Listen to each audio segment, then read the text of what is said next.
कुछ बच्चे ये कहते हैं कि एग्जाम में लिखा तो सब कुछ था, फिर भी मेरे मार्क्स कम आए। ऐसा क्यों होता है?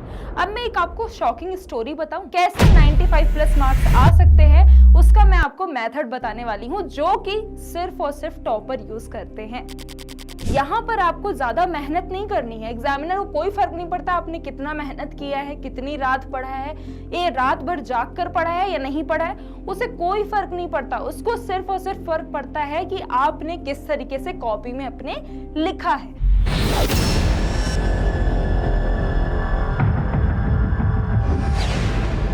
बहुत सारे स्टूडेंट्स के मन में ये देख के लालच तो आया होगा और मोटिवेशन भी आया होगा कि मेरे 95 प्लस मार्क्स तो आने वाले हैं। अब मैं इसका राज बताती हूँ। सबसे पहली बात तो कुछ बच्चे ये कहते हैं कि एग्जाम में लिखा तो सब कुछ था, फिर भी मेरे मार्क्स कम आए। ऐसा क्यों होता है? अब मैं एक आपको शॉकिंग स्टोरी बताऊं। दो बच्चे थे, दोनों ने सेम आंसर लिखा, एक के 95 प्लस मार्क्स आए और एक के 72 आए हैं। अब ऐसा क्यों हुआ? तो यहाँ पर आप कितनी भी मेहनत कर लो, यहाँ पर आपका डिफरेंस इंटेलिजेंस का नहीं होता।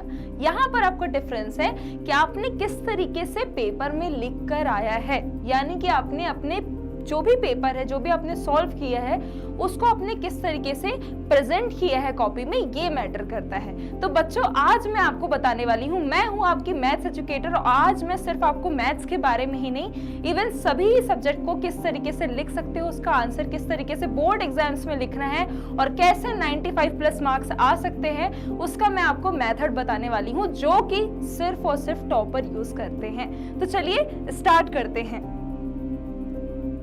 जैसे कि यहाँ पर आपको दिया गया है रियलिटी ऑफ बोर्ड चेकिंग। सभी की रियलिटी तो होती है, यानी कि बोर्ड चेकिंग कैसे रियलिटी नहीं हो सकती। तो बोर्ड चेकिंग की रियलिटी क्या होती है बच्चों?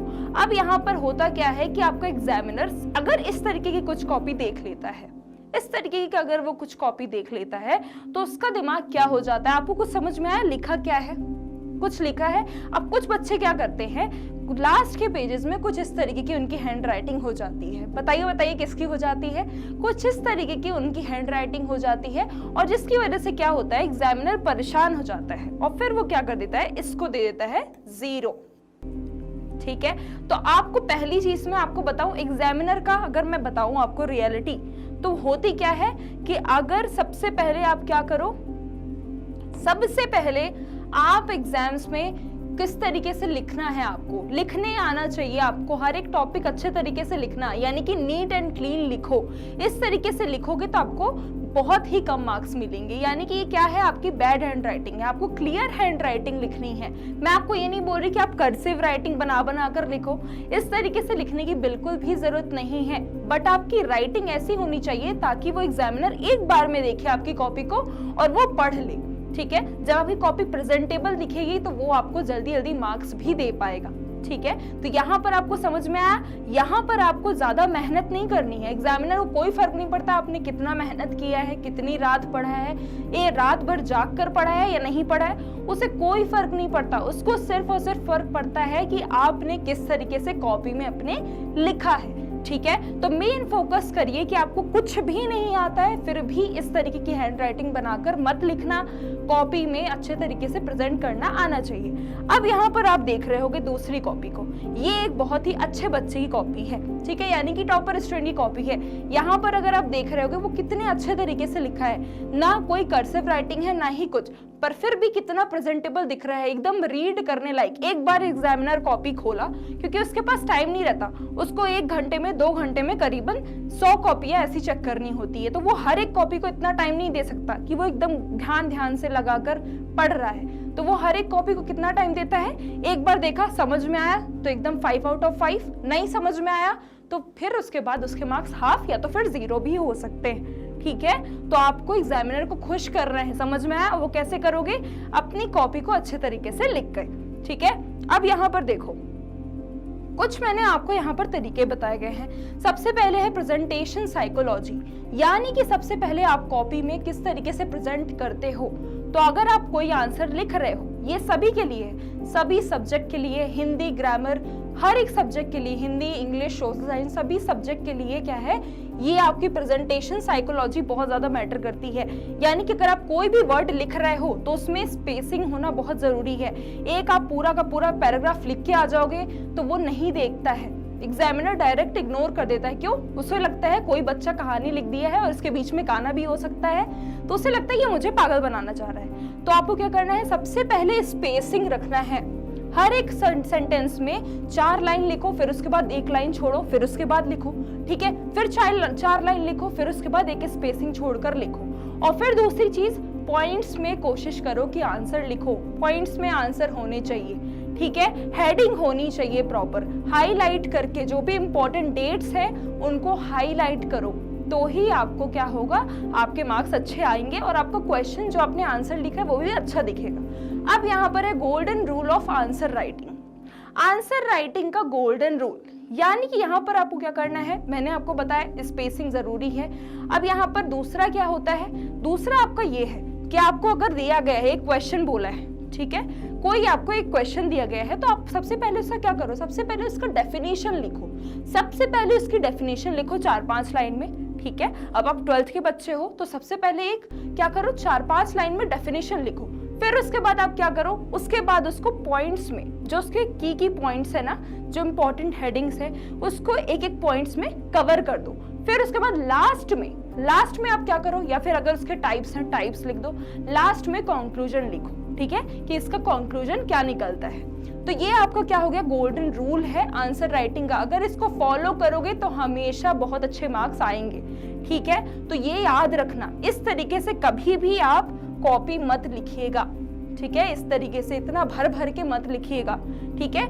ऐसे ही लिखिएगा ताकि उसको समझ में आ सके। अब यहाँ पर है कीवर्ड टेक्निक। अब यहाँ पर कीवर्ड टेक्निक क्या है, तो मैंने आपको बताया है कि अगर आपको डेट्स दी गई हैं, जैसे अगर आप हिस्ट्री के हो, सोशल साइंस पढ़ रहे हो, तो वहां पर आप डेट्स अच्छे तरीके से मेंशन करो, ठीक है। क्या डेट्स हैं उसे मेंशन करो, अगर कुछ टाइप्स बोल रहे हैं उसे मेंशन करो, ठीक है। तो इस तरीके के कुछ पॉइंट्स है जो कि हाईलाइट होते हैं, जो कि आपको एग्जामिनर को साफ साफ दिखे आपके पेपर में। इस तरीके के आपको कीवर्ड्स भी डालने हैं, ठीक है। अब यहाँ पर है डायग्राम एंड एग्जाम्पल ट्रिक।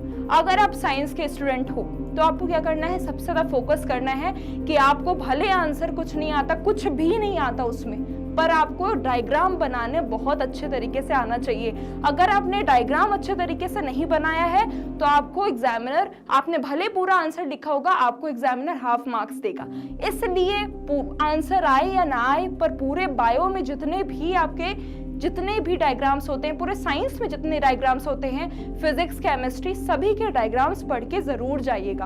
अब यहाँ पर है मैथ्स एंड न्यूमेरिकल सीक्रेट, यानी कि मैं मैथ्स एजुकेटर हूँ, अगर मैं मैथ्स के बारे में नहीं बताऊंगी तो ये तो अन्याय हो जाएगा।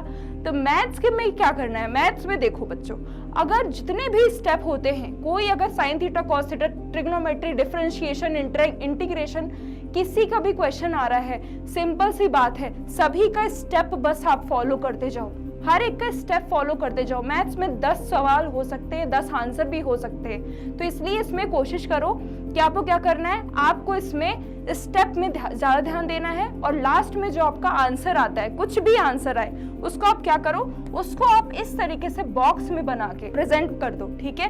तो आपको मेन यहाँ पर क्या करना है, मैथ्स के लिए हर एक स्टेप में ध्यान देना है, क्योंकि यहाँ पर स्टेप की भी मार्किंग होती है, हर एक स्टेप में आपको 1 नंबर मिलता ही मिलता है, ठीक है। तो यहाँ पर मेन फोकस स्टेप पे करना। अब लास्ट है टाइम मैनेजमेंट स्ट्रेटजी।